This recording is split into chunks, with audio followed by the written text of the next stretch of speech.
ay fay montant yi nga ko amee yëpp jusqu'à la fin du contrat ak prime yi ak yooyu xam nga quel que soit les cas de rupture yooyu aussi kenn mënu ko woon nangu et finalement aussi amoon na ay objectifs ci comment dirais-je coupe du monde bi bon yooyu aussi après accepté wu ko parce que nekkuloon ci premier contrat mais yooyu c'est des instructions parce que xam nga boo gisee ñun ñu def ko ci madame le ministre daf nañu je vous prie de traiter le dossier avec diligence pour me permettre d'avoir bon mu ngi nii en retour je vous invite à circonscrire le contrat entre le 1er mars 2026 et le 31 octobre afin de pouvoir assigner des objectifs liés à la Coupe du Monde 2026 et à la prochaine Coupe d'Afrique des Nations. Donc ñun boo gisee ñu def ko ci c'est une instruction bu ñu jot ne nañ ci def objectif bi mais objectif bi aussi après nangu ko woon xam nga bu fekkee ne aussi da nga bëgg ay prime de qualification mais da ngay nangu aussi objectif yi ci donc finalement dem na ba nga xamee ni am na lu ci bare d'accord wuñ ci bon am na aussi ñu koy naan peut-être waa fédération say noonu lañ ak yooyu dem nañ daal ba jaxasoo ñëw suñu diggante et dem na aussi ba am un peu impact sur le fonctionnement de l'équipe nationale parce qu'à un certain moment on n'avait plus de retour sur ce qu'il fait voilà sur les 2 matchs man j'avais plus les classements voilà man ci terrain bi laay gisee voilà les 2 premiers matchs j'avais pas les classements si terrain bi ngay gisee classement yi bon te xam nga loolu aussi pour man c'est extrêmement grave on ne doit pas nous priver de l'information. waaye lii naaj la wala la lii moom xalaatuma ko. wax sa digganteeg yàlla man à un certain moment quand j'ai vu que c'était compliqué man maa xëy dem néegu Pape c'était la première fois may déplacé wu di dem néegam musuma dem néegu joueur musuma dem néegu coach je suis allé ma ni ko Pape ñaari yëf moo tax ma ñëw seet si la mooy suma digganteeg yàlla ak le Sénégal ma ni ko boo jàppee ni ñun say noonu lañ am ñu ko def sa bopp mun nga ñu gàddul ak te ak baaxul ma ni ko am na logique boo xamee ni boo ci continuer mun nga lor sa réew et je sais que bu ñu àndul am ay relations yoo xamee ni amuñu ko même dans la coordination c'est difficile ñu am ndam parce que lépp lu ñu daan def dañ koy def ensemble musul classement am alors que ñun la veille ou l'avant-veille ou quelques jours avant amuñu les retours ñun ñëpp ñu discuter ci et c'est comme ça que ça se passe voilà donc il y a des situations et dem na ba nga xamee ni rupture de confiance am na et ça aussi il faut l'assumer parce que peut-être wóolootuñu parce que am na ci loo xamee ni peut-être man waxuma ko directement mais EG mën na ci ñëw mais am na ci loo xamee ni aussi constaté nañ ko voilà et am na loo xamee ni aussi am na impact sur le fonctionnement de l'équipe parce que am na détails yu ci bari mënuñ ci dugg et donc du coup da ngay xam ni am na situation bu am boo xamee ni peut-être gënuloon mais quand même avant le 3e match envoyé na ma message mais boobu fekk na ñu signé ba pare parce que match avant match contre la Norvège le EG ñëw expliqué ma ne ma coach narul dem yóbbu équipe bi tant que signé wuñ contrat bi ma ni ko bon ma ni ko mais xam nga man foo ma fekk maa ngi ak suma imprimante ak suma kii tout le temps mun naa tirer génne après ma tirer après ne ko voilà jox ko contrat bi man ma signé yónnee ko parce que chaque fois bu may def draft damay signé ma yónnee ko mais après mu revenir si yu bare yooyu aussi ñu dindi ko pour bëgg jàmm pour bëgg aussi vraiment équipe bi mën a dem football et puis coow bañ a am parce que mbir day am fu muy toll il faut nga éviter coow ak ay wax donc situation yëpp dañ ci jaar muy situation yu compliquée te xam nga je pense que am na loo xamee ni l'équipe nationale doit être au-dessus de tout le monde bi may def suma discours devant le chef de l'État bi ñuy jël drapeau bi dama leen ni xam nga dès que vous êtes sélectionné vous avez le rang d'ambassadeur de la nation et cette situation vous engage et vous oblige je pense que terme yooyu laa utilisé woon et c'est extrêmement important parce que man dama jàpp ne mbir day am fu muy toll il faut ñu teg lépp jël réew mi teg ko au-dessus de ça et le reste après mën nañ ko gérer donc il y a eu des situations yu am yoo xamee ni aussi am na impact sur les résultats et aussi je pense que l'autorité aussi à un certain moment kenn respecté wu ko woon et je pense que loolu aussi c'est pas acceptable voilà donc situation yi moo am suñu diggante voilà ba peut-être li ci topp li ñu war a wax ci suñ biir wax nañ ko boo xoolee suñ communauté pour la première fois on a tenu une réunion bu durer 9 heures ba ay 1 heure du matin s'il y a des choses qui ne doivent plus se reproduire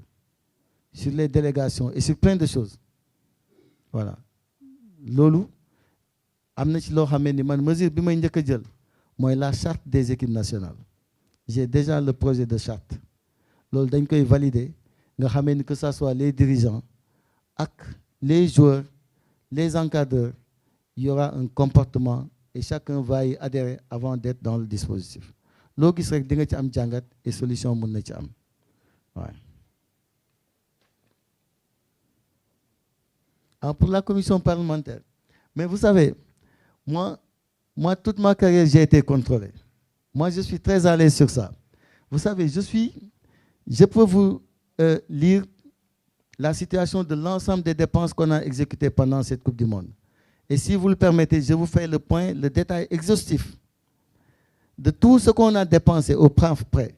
Vous savez, moi j'ai été président de la commission des finances et je n'ai jamais eu une idée des finances de la Fédé. Mais moi chaque fois en réunion de COMEX, je communique sur tout, c'est-à-dire sur la situation financière, la situation de nos comptes, parce que ça doit être connu de tout le monde. Moi je suis venu avec tout ça.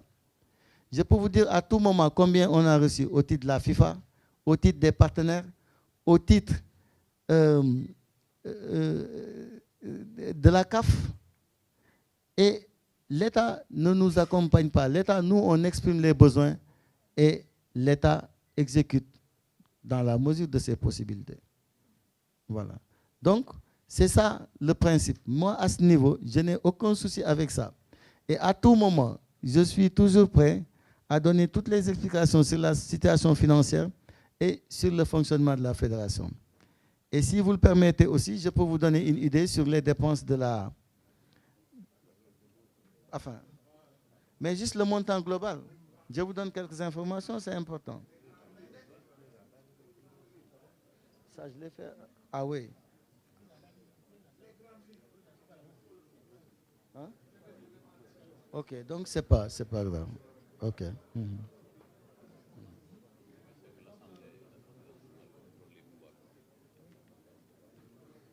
Oui, non, ça c'est des détails sur lesquels... ouais. Hein? Bon, pour le moment, nous sommes dans la phase de finalisation de la rupture. Il faudrait quand même pas anticiper sur ça. Il faut quand même qu'on travaille avec Pape pour régler cette situation en relation avec la tutelle. Voilà. Et sur la base de ça, on va faire une communication sur les orientations à ce niveau. Oui.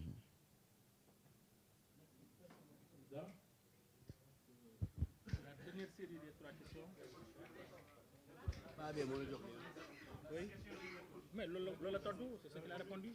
Il n'y a pas encore. Il n'y a pas encore de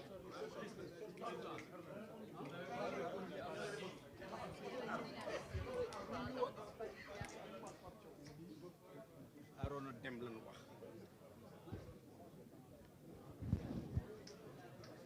An Arona.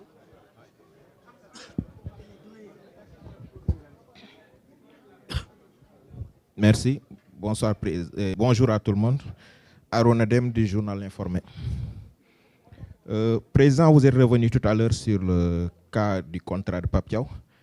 Ma préoccupation, c'est de savoir quand vous êtes arrivé à un niveau de discussion vous avez jugé irréaliste ces exigences. Qu'est-ce qui a empêché la fédération à ce moment-là, avant même le départ vers cette Coupe du Monde-là, de mettre ces informations sur la place publique, puisque les Sénégalais puissent comprendre, et éventuellement renoncer à participer à cette Coupe du Monde dans ces conditions, parce qu'on a vu que derrière, un contrat signé à quelques heures d'un match a eu comme conséquence les résultats sportifs qu'on a connus.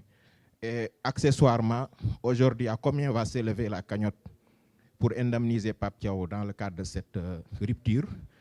Et est-ce qu'une clause était prévue pour pouvoir vous agripper dessus et réduire certainement les charges? Et la dernière chose, suite à ce limogeage, quelle perspective vous fixez? Est-ce que l'option de la fédération, c'est de chercher un entraîneur local ou alors un entraîneur expatrié? Merci.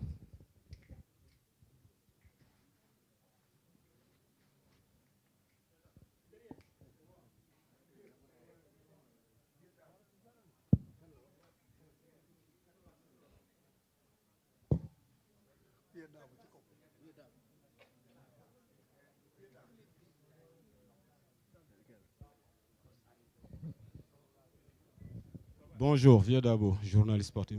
Monsieur le Président, je voudrais vous interpeller par rapport à votre exposé tout à l'heure en disant qu'il y a eu un vol intérieur sec et que vous n'étiez pas impliqué dans tout ce qui a trait à la commande de ce vol et que c'est la tutelle qui s'occupait de ça.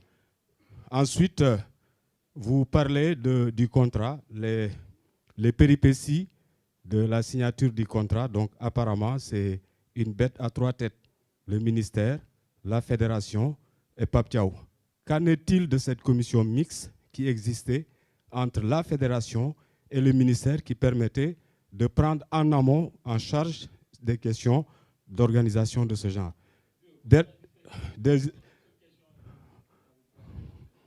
Oui, ben, la question que je porterai en dernière, pourquoi les Lions, après avoir pris le drapeau, ne sont pas rentrés avec le drapeau?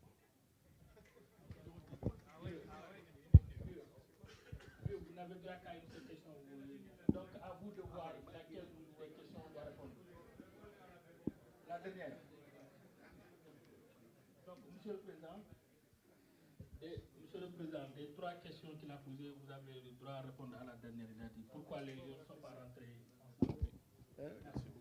Je commence par quoi? Ah, Michel Dem. Oui, Michel Dem, moi je pense que c'est tout ce que je ne veux pas faire. C'est-à-dire moi, vous savez, je veux toujours qu'on préserve la confidentialité et aussi la sérénité au sein de notre délégation. Moi, j'informe les autorités. Vous savez, dans toute cette procédure, la tutelle est informée, les plus hautes autorités sont informées. Je vous dis, le président de la République, il suit tout ce qui se fait autour de l'équipe nationale. Tout ce qui se fait autour de l'équipe nationale. Et moi, je fais aussi des comptes rendus, même pendant la Coupe du Monde, avant le match contre la Coupe du Monde, j'ai fait une note pour expliquer le détail de la participation et de la préparation et que j'ai envoyé déjà au président de la République pour qu'il soit informé sur tout ce qui se passe. Et après aussi, c'est ce que j'ai fait.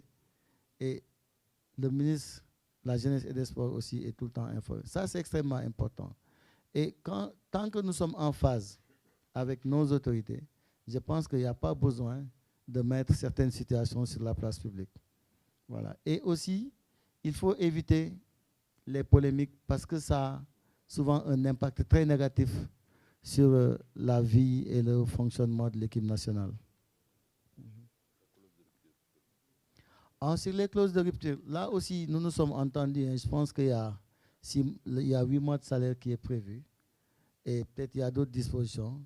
Mais tout ça, c'est des questions qui sont réglées, qui seront réglées soit à l'amiable ou bien entre nos conseils juridiques.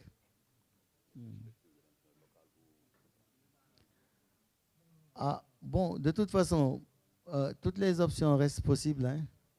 Voilà, ça aussi, on va aussi recueillir les orientations de la tutelle et des plus hautes autorités. Et aussi, on va en discuter en COMEX